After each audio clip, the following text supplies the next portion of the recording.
qaswata qalbihi faqala amsah ra'sal yatim wa at'imil miskin. Rawahu Ahmad wa rijaluhu rijalus sahih.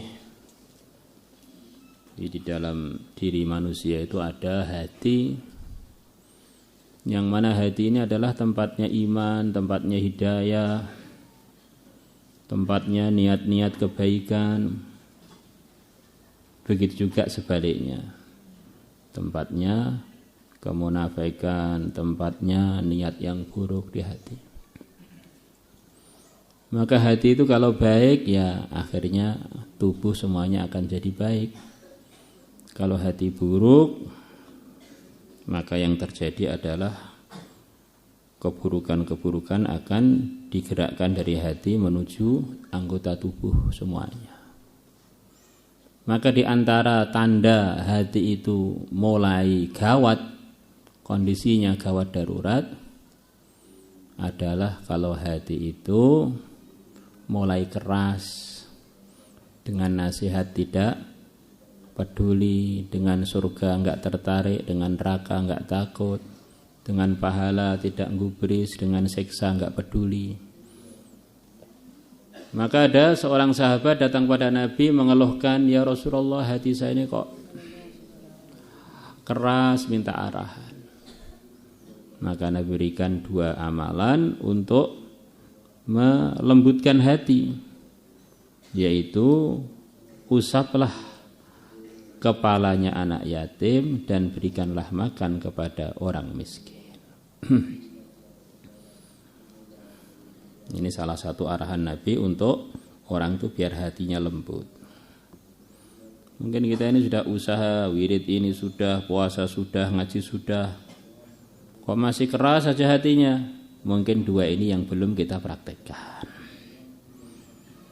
Wa an Abi Hurairah radhiyallahu anhu anna rajulan, bahwa ada seorang laki-laki, bahwasanya ada seorang laki-laki syaka yang dia telah mengcurhatkan, telah melaporkan ila Rasulullah sallallahu alaihi wasallam qaswata qalbihi, kerasnya hati dia.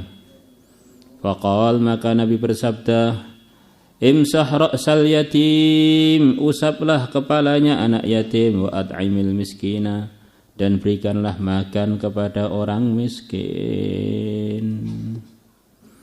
Rawahu Ahmad wa rijaluhu rijalus sahih. Wa kharraja Tabarani bi isnadi an Abi Darda radhiyallahu anhu qala, telah datang an-nabiyya kepada Nabi sallallahu alaihi wasallam rajulun, seorang laki-laki, yashku, yang dia mengeluhkan, melaporkan qaswata qalbihi, kerasnya hatinya. Qal, Nabi bersabda, atuhibbu ayyalina qalbuk, apakah kamu senang hatimu menjadi lembut, wa tudrika hajatak, dan kamu mendapatkan apa yang kamu inginkan. Kamu akan mendapatkan hajat kamu, mendapatkan apa yang kamu perlukan. Jadi ada amalan yang kalau kamu kerjakan, hati kamu akan lembut, hajat kamu akan kamu dapatkan. Irhamil yatim, sayangilah anak yatim, wamsah ra'sahu, dan usaplah kepalanya. Wa at'imhu min ta'amik, dan berikanlah makan dia dari makananmu. Di antara maksudnya wa at'imhu min ta'amik, berikan makanan dia dengan makanan yang layak. Kadang-kadang orang itu ngekrom orang lain tapi standarnya bukan standar yang baik. Dia makannya sate gulai krengsengan, ngekrom orang lain pakai tempe dan sambal korek saja. Ini namanya bukan at'imhu min ta'amika. Itu di antara pemahaman sebagian ulama, min ta'amika itu begitu itu. Kalau anak yatim ya dimuliakan, jangan asal-asalan. Yalin qalbuka, maka akan menjadi lembut qalbuka, hatimu, wa tudrik, dan kamu akan mendapatkan hajataka, hajatmu. Insyaallah praktekkan. Wa kharaja Tabarani aidan bi isnadi Abi Hurairah anhu qala qala Rasulullah sallallahu alaihi wasallam Walladzi ba'atsani bil haqq, demi zat yang telah mengutusku dengan membawa kebenaran, la yu'adzibullah, Allah tidak akan menyiksa yaumal qiyamati orang kiamat. Man rahimal yatim, orang yang menyayangi anak yatim. Masya Allah. Ini Nabi bersumpah kalau orang menyayangi anak yatim nanti di akhirat tidak akan disiksa oleh Allah, tapi disayang oleh Allah. Wala nalahu fil kalam, dan dia lembut lahu kepada si yatim fil kalami dalam ngomong. Wa rahima yutmahu, dan dia menyayangi yutmahu keyatiman dia, wa dha'fahu, dan kelemahan dia ini sayang pada dia, ini anak yatim, ini orang lemah, maka saya perlu berbuat yang baik pada dia. Belum selesai. Walam yatatawal ala jarih, dan dia tidak iri, tidak usil, tidak iri ala jari atas tetangga dia, bifadli ma atahullah ta'ala, dengan anugerah, dengan kelebihan perkara, dengan kelebihannya perkara atahullah yang Allah telah memberikan kepada tetangganya ta'ala, maha tinggi Allah. Jadi kadang-kadang orang itu yang diperhatikan itu rizki yang pada orang lain, dia lupa mensyukuri rizki yang Allah berikan kepada dia. Ngusili tetangganya, ngusili temannya, kok bisa dapat, kok saya enggak dapat. Akhirnya terjadi iri, terjadi tidak terima. Lah orang-orang begini ini bahaya, orang yang tidak disayang oleh Allah. Di samping nyayangi anak yatim, kita harus paham bahwa rizki-rizki itu yang melebih yang Allah berikan kepada tetangga kita itu semua adalah yang bagi adalah Allah. Allah lebih tahu apa lebih sayang. Kok saya dibagi lebih sedikit, memang yang terbaik untuk saya yang sedikit begini. Kita harus baik sangka. Jangan sampai kita berbuat yang salah, rezeki kita tetap tidak akan bertambah, tapi kita ngusili orang lain sebab iri dengan rezeki yang Allah berikan kepada dia. Akhirnya rezeki kita enggak bertambah, kita dapat murkanya Allah. Jadi iri pada orang yang rezekinya lebih dari kita itu, yang ada hanya kita ini nelongso, bukan kok rezeki dia pindah pada kita, tidak. Kita tidak akan mendapatkan kecuali rezeki kita. Rezekinya sudah enggak bertambah, malah dapat murkanya Allah. Allahumma salli salatan kamilah wa sallim salaman tamman ala sayyidina Muhammadin alladhi tanhallu bil qad wa tanfarij bil qurab wa tuqda bil hawaid wa tunalu bir raghaib wa husnul khawatim wa yustasqal ghamam biwajhil karim wa ala alihi. Allahumma salli salatan kamilah wa sallim salaman tamman ala sayyidina Muhammadin alladhi tanhallu bil qad.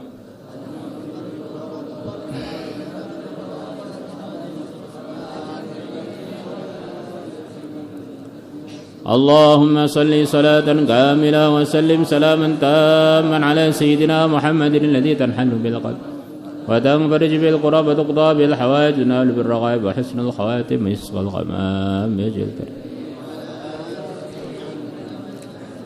بسم الله الذي لا يضر مع اسمه شيء ولا في السماء وهو السميع العليم. بسم الله الذي لا يضر مع اسمه شيء ولا في السماء. بسم الله الذي لا يضر مع اسمه شيء. أعوذ بكلمات الله التامات من شر ما خلق. أعوذ بكلمات الله التامات.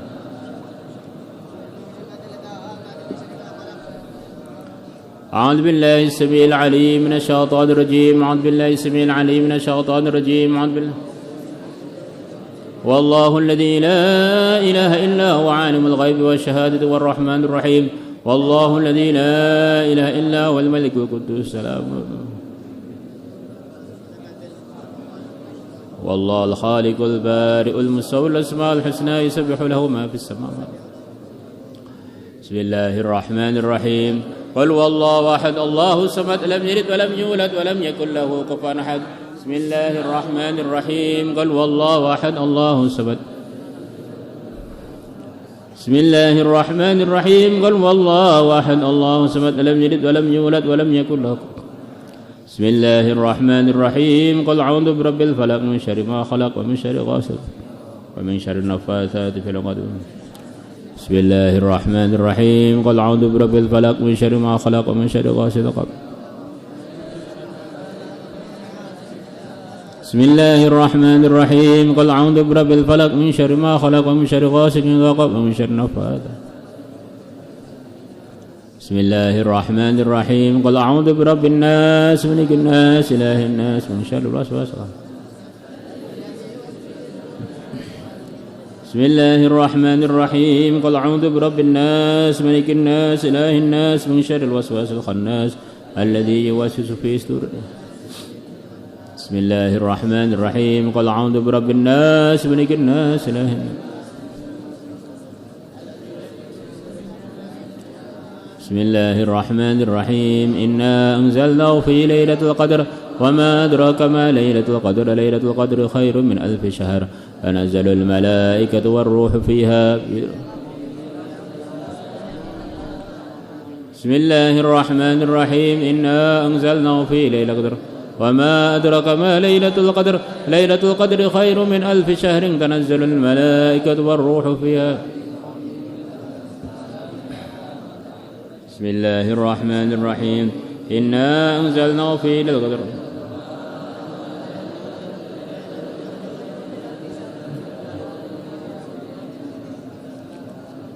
Ya Allah ya sahibal qudrah. Ya Allah ya sahibal qudrah. Ya Allah ya sahibal qudrah. Ya, nahmaduhu wa nusalli wa nusallimu ala rasulihil karim, amma ba'd. Teman-teman santri, selepas istikharah, menimbang berbagai macam pertimbangan dan musyawarah dengan tim-tim, dengan Pak Yai Patah, dengan penanggung jawab yang lain Pak Imdad, terus kemudian dengan pihak pemerintah, kita rapatkan tadi malam sampai jam 9-an kurang. Kesimpulannya, ini kita setiap tahun itu kan ada ujian-ujian yang mungkin berbeda. Untuk tahun ini kita pengen semua santri itu ada kedewasaan di dalam mendengar keputusan yang sebentar lagi akan disampaikan. Karena pertimbangan sebagian wali murid pengen santri itu tetap di pondok, itu lebih aman, lebih ini begitu, pondok dianggap semuanya sehat. Ada sebagian wali murid begitu khawatir, sebagian dan sebagian banyak telepon bagaimana mau diawasi sendiri oleh wali muridnya dan sebagainya. Maka karena pertimbangan itu, semua teman santri, putra maupun putri, diizinkan, diperbolehkan yang tidak ada kendala untuk perpulangan mulai diatur oleh timnya nanti, yang sifatnya perpulangannya tidak serentak dan akan dipulangkan bertahap-tahap mengikut kemudahannya, mulai mungkin besok sampai sebelum Ramadan. Maka yang tidak ada kendala ini artinya luas. Yang tidak ada kendala itu maksudnya kalian harus istikharah pertama. Yang kedua, telepon pada wali muridnya masing-masing, pengen nggak saya ini pulang. Karena setiap daerah sekarang kekhawatirannya berbeda-beda dan kondisinya berbeda-beda.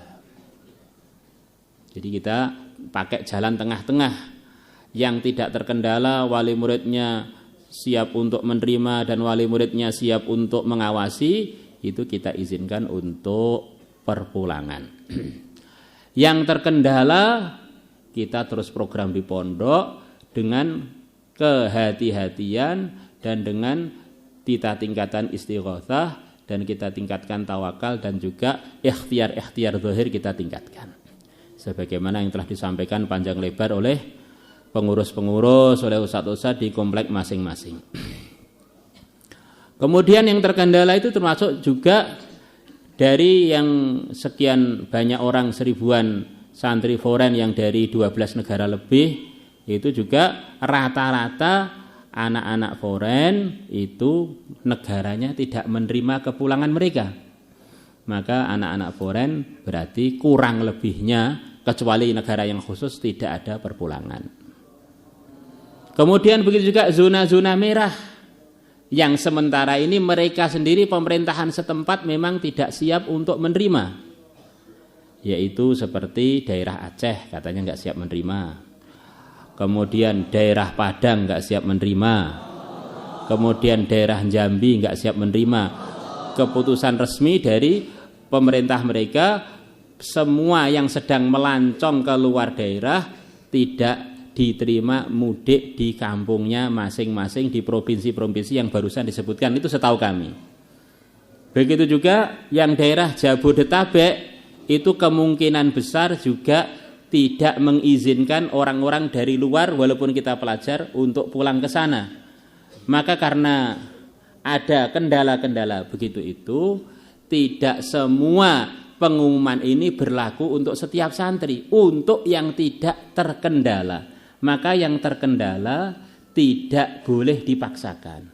Akhirnya nanti jadi malah nggak sampai ke rumah. Bisa dipahami ya?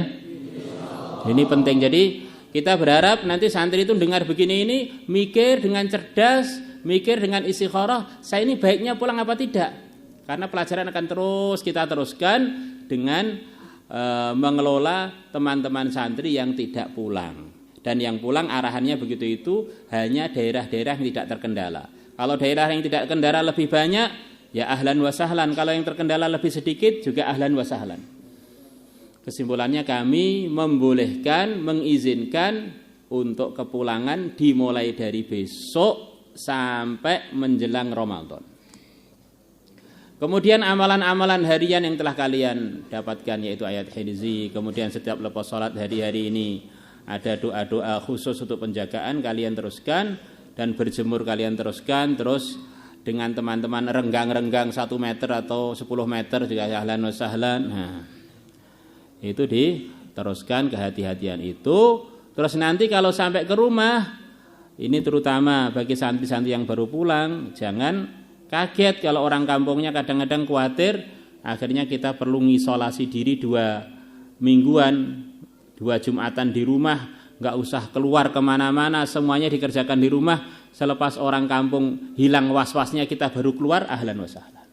Keluar pun dibatasi biar kita tidak masuk dalam bahaya-bahaya. Bisa dipahami ya?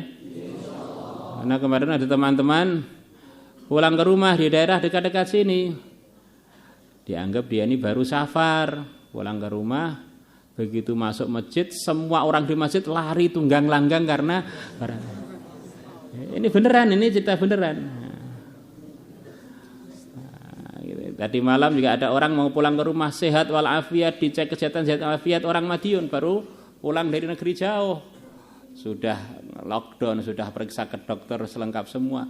Dia telepon keluarganya mau pulang, seluruh keluarganya ngungsi semua dari rumahnya, istri-istrinya ngungsi. Akhirnya bingung gimana ini kok orang jadi ketakutan semua.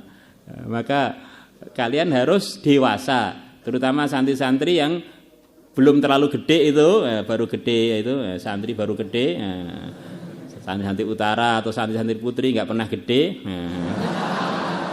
kecil terus, ya itu nelpon dulu, jangan pakai baper, tapi pakai kenyataan. Saya ini pulang itu diterima nggak oleh keluarga, gimana itu? Telepon dulu semuanya. Jadi akhirnya pihak pondok juga enak, semua yang di pondok dengan kesadaran semangat, yang pulang juga memang walinya, kemudian pemerintahan setempat juga bisa menerima dengan sebaik-baiknya.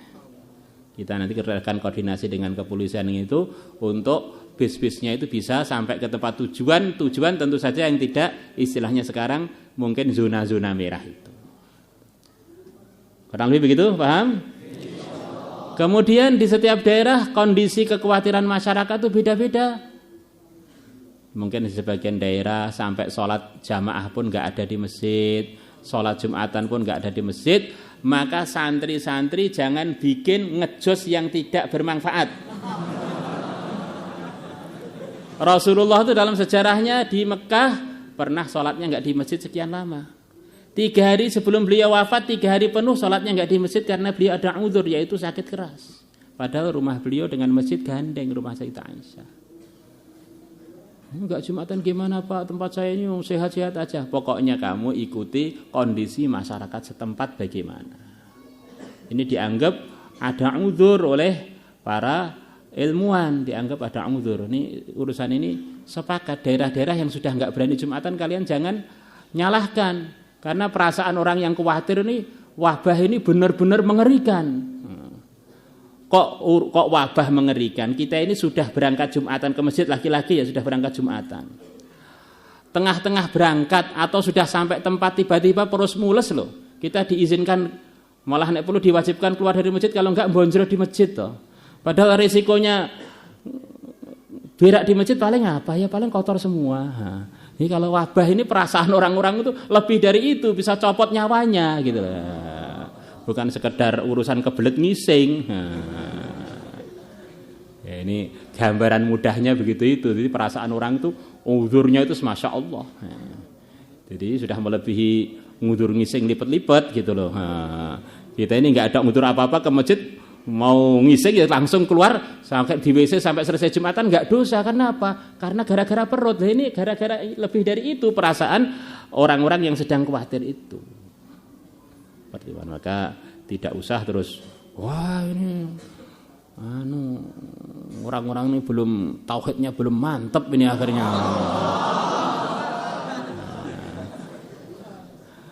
Mantap mana melebihi Sayyidul Anbiya, arahan Sayyidul Anbiya. Idza sami'tum fil ardi waba'an fala taqdumu ilaiha wa idza antum fiha fala takhruju minha wa kama ja'a fil hadits. Kalau kalian mendengar di satu daerah ada wabah penyakit di sana, janganlah ke sana, yang sudah di sana janganlah keluar dari sana. Yang mana ini jadi dalilnya para ilmuwan Islam, dalilnya mengisolasi diri begitu itu biar tidak saling secara asbab saling tular menularkan. Jadi yang ngajari lockdown itu justru Rasulullah sendiri. Pimpinannya orang yang bertauhid. Tidak ada penyakit menular, itu adalah tertib keyakinan. Kemudian hidupnya hati-hati, itulah tertib ikut yang mulia Nabi besar Muhammad SAW. Kemudian mengenai gerak-gerak di tempat kita bagaimana? Ini sudah arahan dari pusat. Geraknya adalah dengan gerak yang tidak intiqali. Telepon bisa, surat bisa, doa bisa, taklim dengan keluarga bisa. Karena perkara itu kalau kondisinya bisa kita begitu itu yang tidak kena fitnah, maka itu sudah sempurna. Seperti Nabi mulai diutus ya agama itu sudah sempurna. Kondisinya di Mekah begitu itu agama sempurna ya begitu itu menurut kondisi Mekah. Orang enggak ada air, enggak ada apa, tayamum itu adalah agama sempurna. Orang enggak mampu sholat dengan berdiri, sholat dengan duduk itulah sholat sempurna. Dan seterusnya dan seterusnya. Maka kita harus menerapkan antara la ilaha illallah dengan Muhammadur Rasulullah. Lah terus pulangnya ke sini kapan? Ini agak beda, nanti nunggu kode dari sini. Yang sudah terlanjur pulang. Yang sudah terlanjur pulang nanti ada kode-kode sini, ada kemungkinan nanti penerimaan santri baru, ada kemungkinan kita belum tahu. Dan juga pertemuan wali murid itu bergeser waktunya. Insya Allah akan diadakan tapi bergeser waktunya. Ya, bergeser waktunya itu kapan ya nggak tahu, gesernya gimana terserah, tulisannya di langit yang nggak berubah. Itu terus nanti yang kesini semuanya yang sehat benar-benar sehat ada surat kesehatan dari puskesmas setempat minimal. Nah, ini suhunya normal baru boleh balik ke pondok lagi. Bagi teman-teman yang merasa pulang tuh nggak perlu malah khawatir, ya nggak usah maksakan diri, nggak ada kewajiban pulang juga nggak ada. Nah, jadi ini kurang lebih sedengan begitu itu keputusan-keputusan yang telah dimusyawarahkan tadi pagi, kemarin malam. Insya Allah sudah jelas ya kurang lebih. Jadi kesadaran kalian sering wudu, sering cuci tangan, jangan lupa sholat duha, doa-doa penjagaan itu diteruskan walaupun kita tidak di dalam kelas kita, dalam pondok kita, karena memang itu keperluan kita biar kita selalu dijaga dan ditolong oleh Allah. Ya, ini kurang lebihnya begitu itu. Jangan sampai memaksakan pulang akhirnya nggak bisa sampai ke rumah loh ya. Nah, akhirnya malah terkatung-katung di jalan. Jangan sampai ada yang begitu itu. Karena daerahnya tidak nerima seperti beberapa daerah yang sementara yang kami dengar itu begitu itu. Beberapa negara yang sekarang kami dengar begitu itu. Yang di sini nanti tarawih, yang di sini nanti ngaji seperti biasa, dengan kita tambah lagi ke hati-hatiannya, kita renggang-renggangkan mungkin. Softnya itu kalau perlu ya kita renggangkan. Lah kok direnggangkan Pak, ini kalau nggak ada fadilahnya jamaah berarti coba ngaji fikihnya itu ditekuni lagi. Orang itu nggak ada uzur, jarak antara soft terakhir dengan dia 300 dirok itu loh, sholatnya sah. Itu nggak ada uzur. Bagaimana kalau uzurnya wabah, uzurnya ini, uzurnya itu? Itu pun masih banyak ulama-ulama tokoh Syafi'i yang memfatwakan dia sholatnya sah dan juga jamaahnya dapat fadilah sempurna. Diandaikan di belakang sof itu pojok sana, tengah sini, pojok sana, itu tetap sah semua dan dapat fadilah jamaah itu ketika nggak ada uzur. Nah, bagaimana kalau kita sekarang ini menghadapi uzur? Nah, maka sebelum kalian sangkal kita sampaikan alasannya. Sebelum kalian ngejos kita sampaikan arahannya. Tauhid serapopo malah main-main dengan temannya dipegangi serapopo. Corona makhluk, begitu ya makhluk loh. Kita ini memang sama-sama makhluk, diuji dengan makhluk dan tinggalnya di makhluk juga. Jadi memang dengan makhluk itu ada aturannya, itu syariat. Hati kita tetap tawajuh kepada Allah, tawakal kepada Allah. Ya kurang lebihnya pengumumannya begitu itu. Ya, nanti akan ada tim komplek, tim ini itu yang akan mengatur, konsul-konsulnya akan mengatur sesuai dengan kemudahan daerah masing-masing. Yang tidak mudah jangan dipaksakan. Termasuk yang tidak mudah itu yang tidak punya bekal nggak usah hutang pulang. Kemudian maslahatnya di pondok ya dilunasi minimal bulan April ini dilunasi. Untuk yang pulang di antara syaratnya itu maslahatnya di pondok dilunasi bulan April biar masih berjalan dengan baik semua urusan-urusan yang jadi tanggungannya pondok. Apalagi kemarin teman-teman sekian ribu baru keluar fisabilillah dan sebagainya itu juga kan selama keluar hanya bayar separuh sebagian itu ya. Yeah.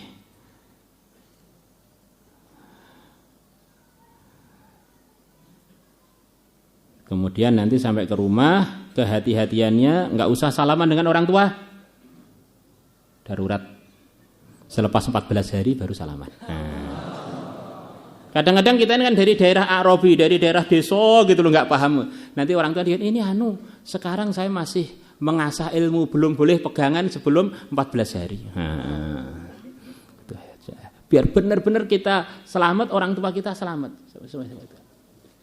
Dengan sopir, dengan teman-teman di jalan, sementara nggak usah begitu dulu.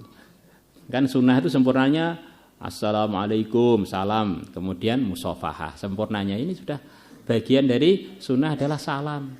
Salamannya ditunda karena ada yang wajib yang perlu kita kerjakan, yaitu kehati-hatian menjaga diri kita dari hal-hal yang mandorot. Yang mandorotnya itu sekarang nggak tampak di mana letaknya, itu nggak tampak, maka kita hati-hati aja.